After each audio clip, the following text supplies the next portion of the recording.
everyone. This is me, Kurutan and Aftab, here again, one more time in front of your screens. And I have a very amazing guest with me tonight. So, before I invite or introduce him, I want him to introduce to you, all of you. So, please welcome all a very amazing and special guest of mine for today. Hello, sir. Hello, good evening, and good evening to everybody. Miss Kurutulan, thank you. I think they've already read my introduction. So, my name is Lenny, and I won't waste time in introducing myself. We'll just move on with the topic today. And All right. The stage is all yours. Okay. So, I'm not the guest today, but I'll be asking you questions also, and you can ask me Okay. questions. No. Okay, all right. All right. Okay. So let's start. So, Miss Yes. Kurtulan, what's the topic for today? Um, if they are talking, they are learning. Yes, if they're talking, they're learning. And that is with respect to the students in the classroom. If All right. students are talking, they're learning. Oh, am I visible? Yes, you are visible And very am I much, sir. audible? Yes, you are very much Okay. audible. Okay. So I'm here to talk about talking. And Miss Kurtulan, when does talking stop?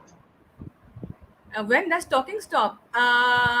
If by giving command or by giving order, like if you stop somebody to to for me. Okay. But I mean, when does talking completely stop? Communication completely When stops. for me, if you ask me, when there is nothing to talk about, when there is nothing, no content, no topic, nothing, and you have nothing to talk say much about. Okay.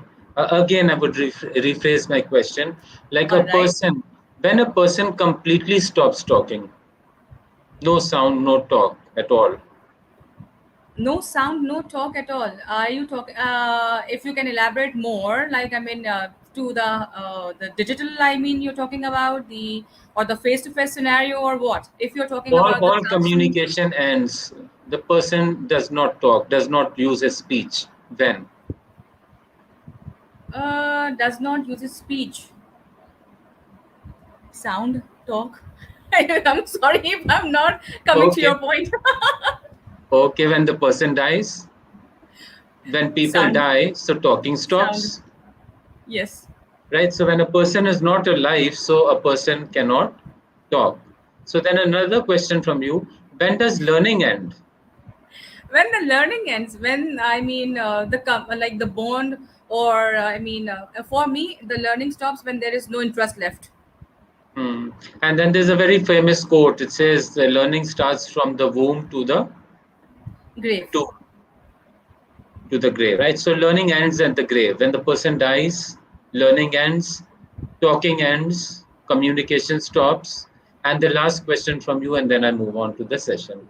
Where there is complete silence, When there is complete silence, when where where where um I guess where there is a complete silence, again there's a grave. Okay, complete silence, you can there space.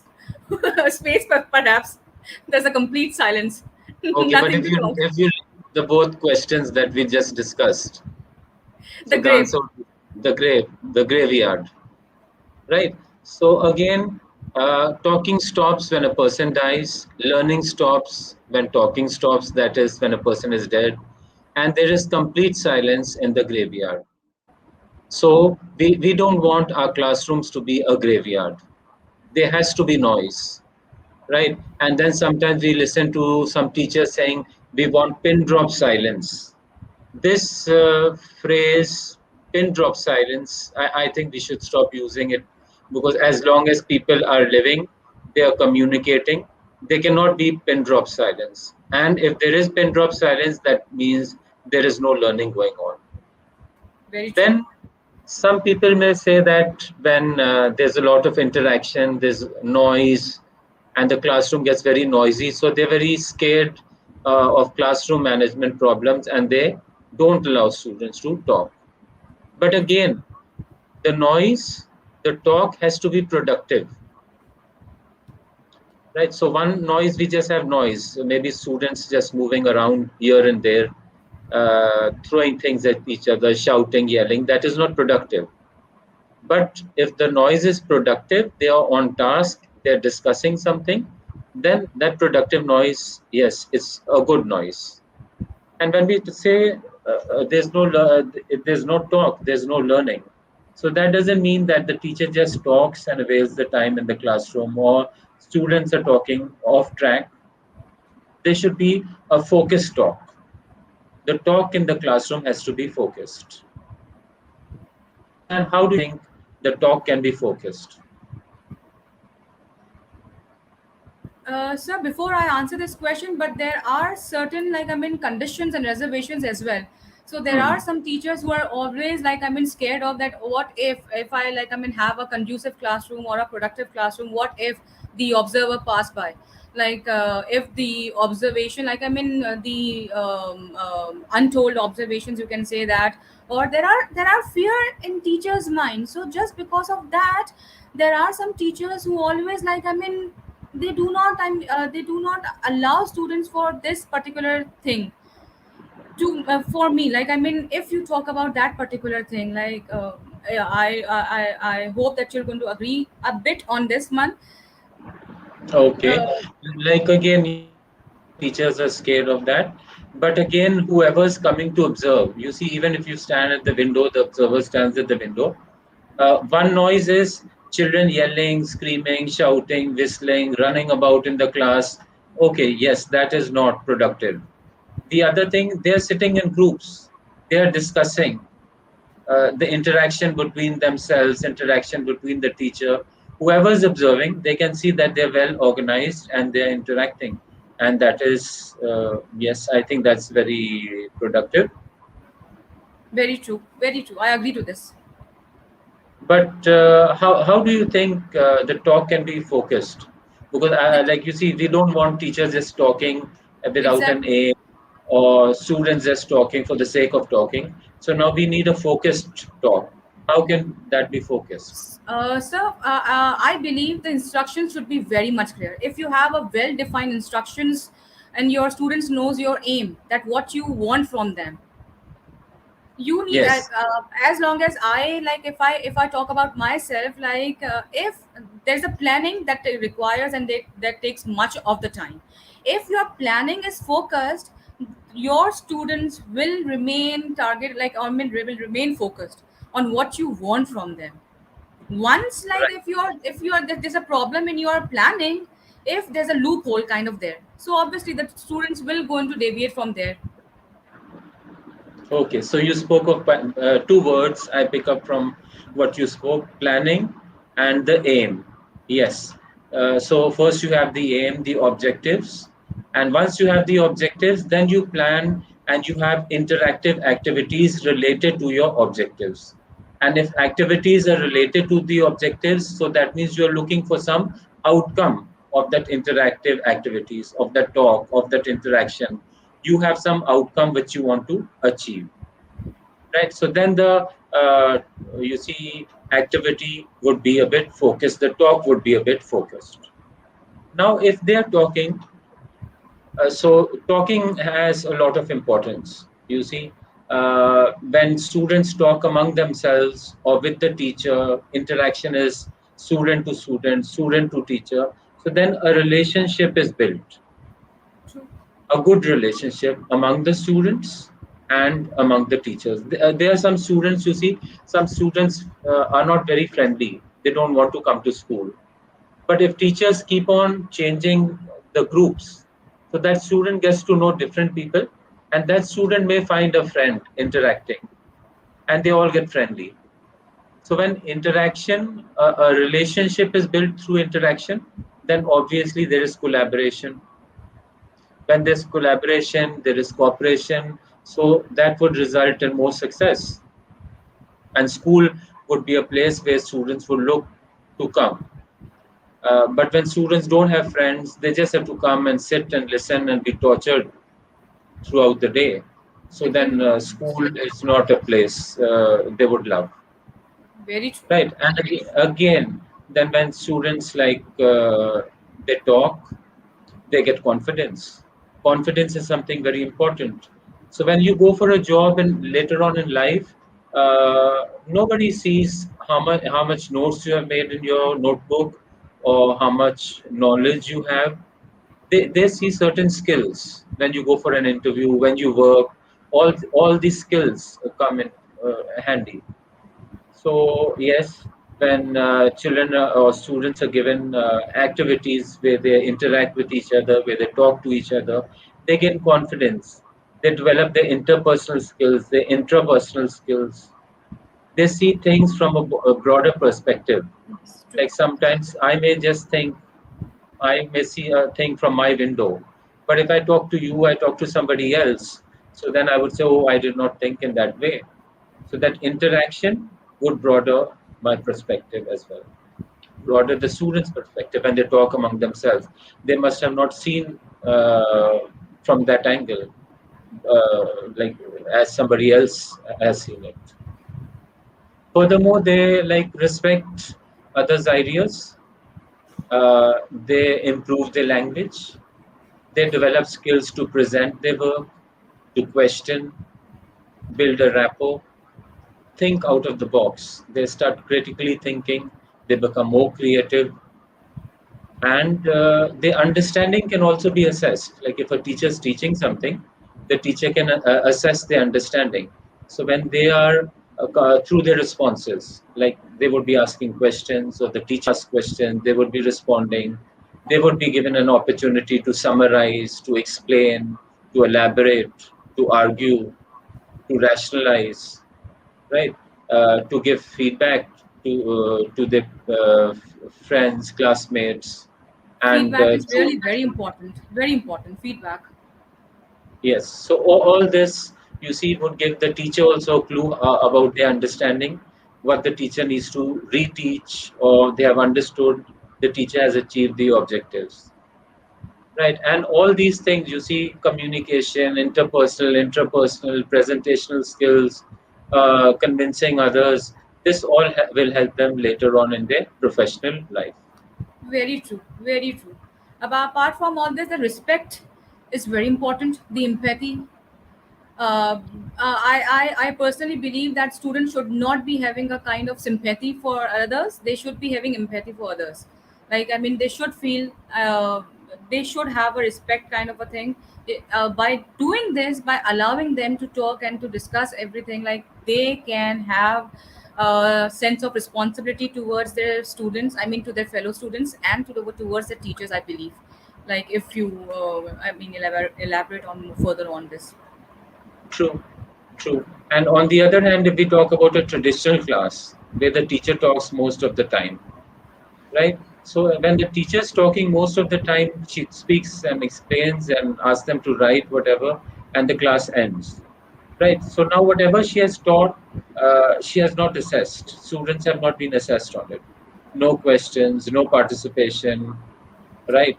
Like I'll give you an example. Like if we take a traditional class where the teacher is teaching English grammar, the class is a language class.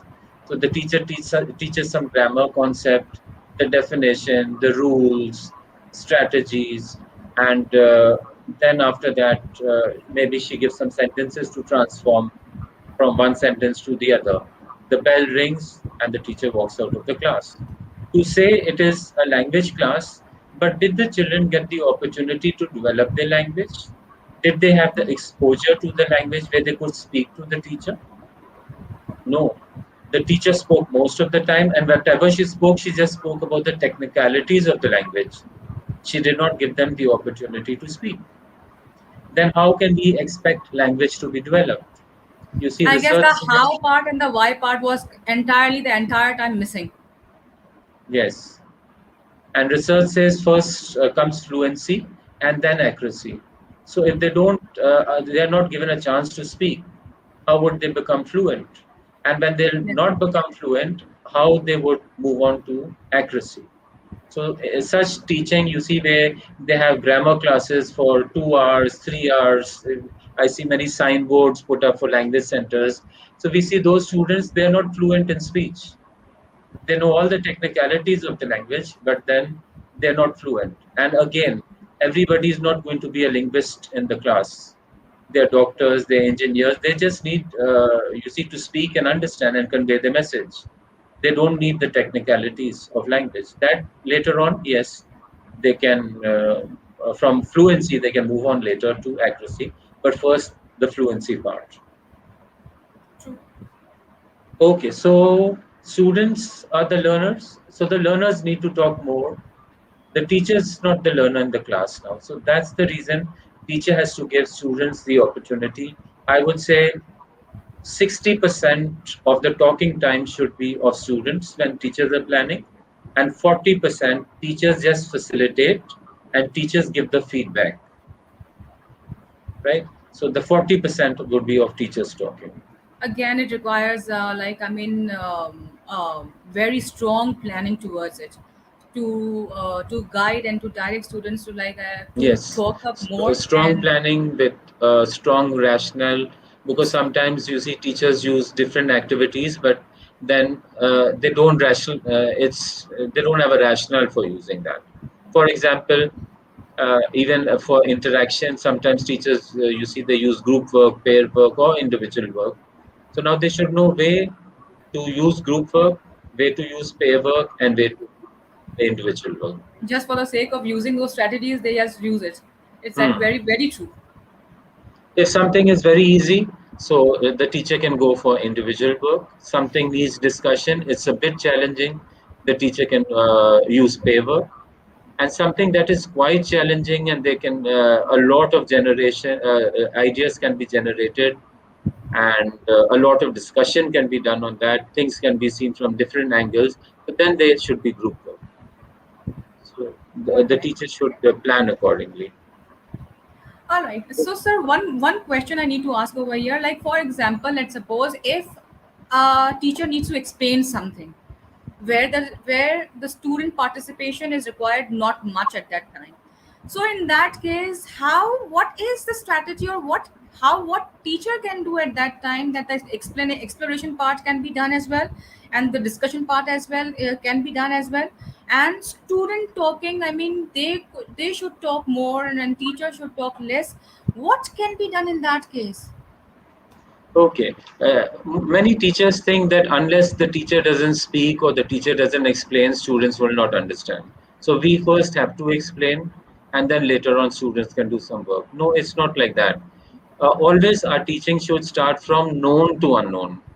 You see, when we start from known to unknown, that thing be related to something they have experienced in life. Like, for example, if we take science, if the teacher plans to teach the animal cell and she just starts teaching this part and memorize all the parts of the cell, it becomes very difficult and the child cannot even relate to that. But if the teacher starts with the egg and she asks questions, you see, under the shell, what's under the shell? There's a cell, there's a membrane.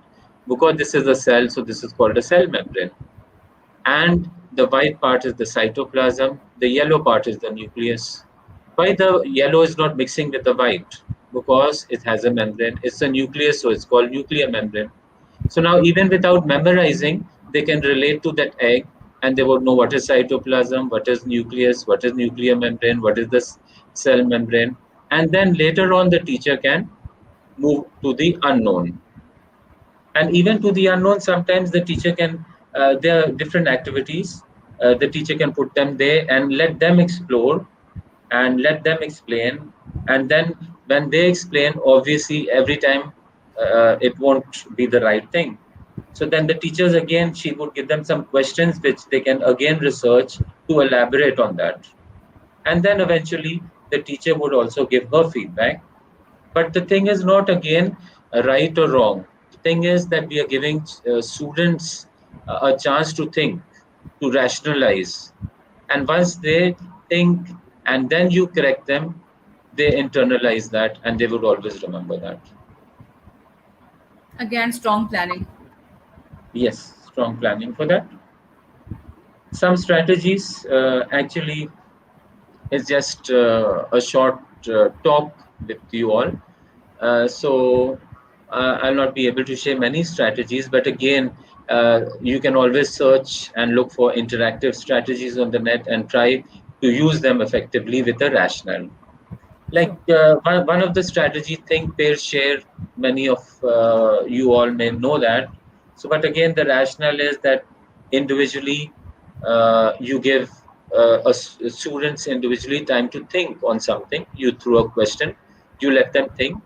Once they think about that, they come up with an answer. You pair them, and after you pair them, they discuss and they convince each other, and they come up with one answer.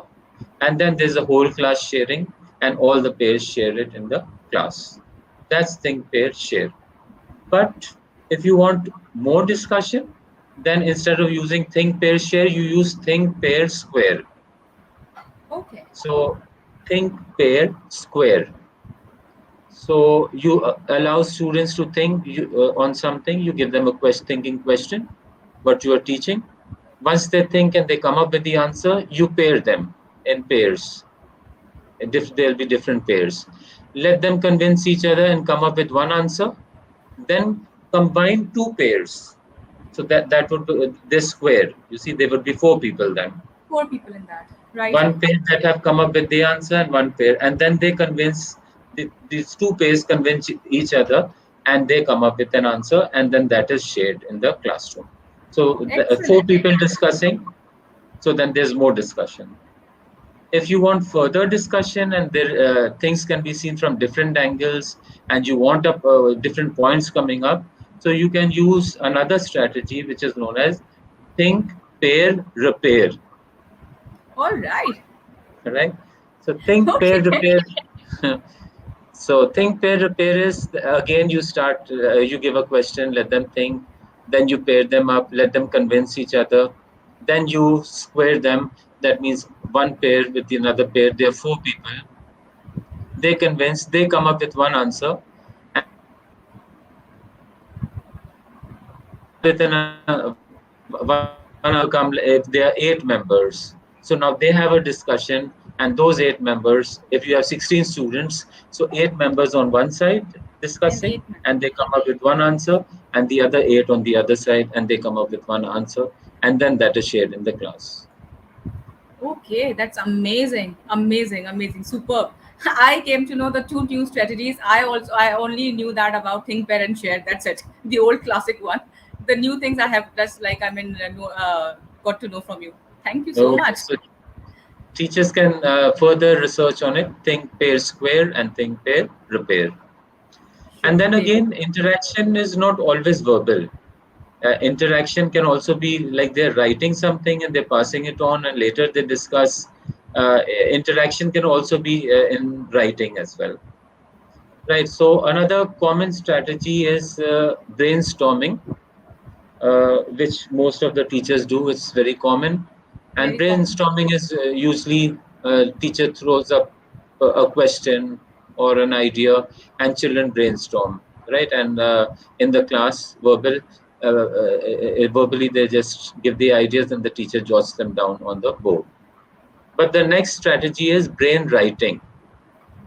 All right. Brain, Okay. brain writing is the teacher gives a prompt or a question, and the teacher allows the student to uh, write his or her ideas, jot the ideas down.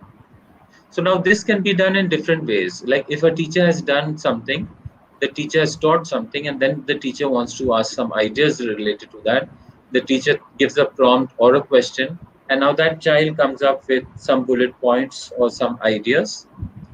It can be done on sticky notes. The children can be given sticky notes, and each child jots down his ideas, and then those sticky notes can be placed on the board, and then the whole class can just see those ideas. Or like when we have online classes, again, each one can use a Padlet wall or Very some good. way, and they just jot down the points, and then they, after jotting down the points, they read each other's points, and then they add to that question that was asked what they never thought about, and they All right. improvise on that. But again, the brainstorming, this thing, I think this needs a lot of practice. Once students are in the practice, then they can know the time management on all, as brainstorming is just throwing up the answers that whatever they have in their brain, and they just talk about, and teacher writes on the board, right? This is the Yes. traditional kind of a thing. But right now, brain writing for them, for this, I guess they need a little practice for it. Once they come in the flow, then they will get to know that okay, we need to be take care of the time, and this should be done, like, I mean, within 5 to 7 minutes, not more than that. As brainstorming, also 3 maximum 5 minutes, not more than that, because the storm of ideas will stop, right? So once they're in a habit of doing that brainstorming, then they can also brainstorming is they're doing in the whole class, right? So individually, then they can do brain writing, and then there is brain walking also. So brain walking is a All right. student would come up with one idea, and the student would put that on a flip chart and paste it somewhere, and then the other students would move around and they would add to that idea, and then later on the student would go back to his flip chart that he put up his idea, and he would see that he can add to all these points which he did not think of. That's great. Amazing. Okay, so we'll talk about 2 3 things more. Chain notes. So sometimes we see that again a teacher has taught something and it's quite challenging, and maybe students cannot write the answer. Sometimes we underestimate students as well. So if the teacher puts questions on papers, a number of questions on different papers, and she passes those papers. It goes in a chain. So each student writes something related to that answer, the question. The student answers that question, and then when that note goes to the next student, the other student adds on to it. The student will not repeat what is already written. So by the time this chain note is passed, so everybody reads so many ideas, and then they're adding to that ideas. And finally, when that student gets back that note, whoever from wherever it started, so then he sees the number of ideas, and then later on he can draft his answer. So a lot of collaborative work is, like, I mean, we can witness this thing over here by doing this by chain note activity. I can say that a student who doesn't know any answer, by reading out the other answer responses, he can actually, he or she can make up something. He can make Yes, up, like, I mean, come up to something, at least not much, but little part of it. This is something yes. very amazing. They're getting the ideas instead of teacher writing the answer on the board and students copying it down. So here everybody is using their brain and they're communicating with each other, but they're writing it down. All right, thank you Right. so much. And I'll just take 2 minutes more. Yeah, sure, I sure. would tell teachers that whenever they're doing some activity, speaking activity or whatever, students should be shared a rubric or a criteria what the teacher is looking for. So then that would help students to remain focused and know what the teacher is looking for, right? Okay. And the last thing which I would like to share is one activity which is which teachers can try out, that is assess, diagnose, and act. Okay. In this is a problem solving activity, can be used in science, can be used in history, geography. So a teacher would you see give them a scenario, and in that scenario the students have to assess is the part where they would identify what is the problem. They discuss in Okay. the groups and they would identify the problem. Once the problem is identified, then they would diagnose what is the root cause. Right. Later on, when there's a class discussion, then each group would present and they would come up from, they would assess different things and they would diagnose different, and that would generate a discussion in the class. So they would assess, identify the problem, they would diagnose the root cause of that problem, and then act means what is the solution to that problem. They would come up to some solutions. All right, that's great thing. That's amazing. Amazing, amazing. Thank you so much, sir. I know this has been like this talk can go on and on and on, because I am loving this thing. The especially the strategy part. I came to know quite of, like, I mean, few more that I already knew that up, but I really want you to just already you have given up the message to the teachers and all to the fraternity that are watching us, but I want you to give one more small tiny message before we say goodbye to everybody. The tiny message I would say is that we want a lively classroom, and then we want students to be lively. And when students are lively, you have to give them the opportunity to talk. If you want them to learn, you have to let them talk. And again, sometimes teachers talk a lot, and when it's the midterm exam or the final exam, and then they would say half of my students have failed, but I have explained everything, but still they fail. So that's the faulty teaching, right? So now let's reform our teaching and look up for strategies. So in this short session, we cannot share all the strategies, but just motivate you to start looking up for strategies where you can involve interaction. Sure, Thank sure, you, sure. Mr. Delan, so much. Thank you, sir, for taking out your precious time for this session. I'll be looking forward for more sessions if you allow me to have more. And thank you again, once again, before for for giving us so important message and the information regarding the strategies. So let's say bye bye to everybody. Bye We'll see bye. you again. We'll see you again with a new session, with a new face, with a new guest, and with a new strategy and with a new topic. Till then, Allah Hafiz, take care. Bye bye, everybody.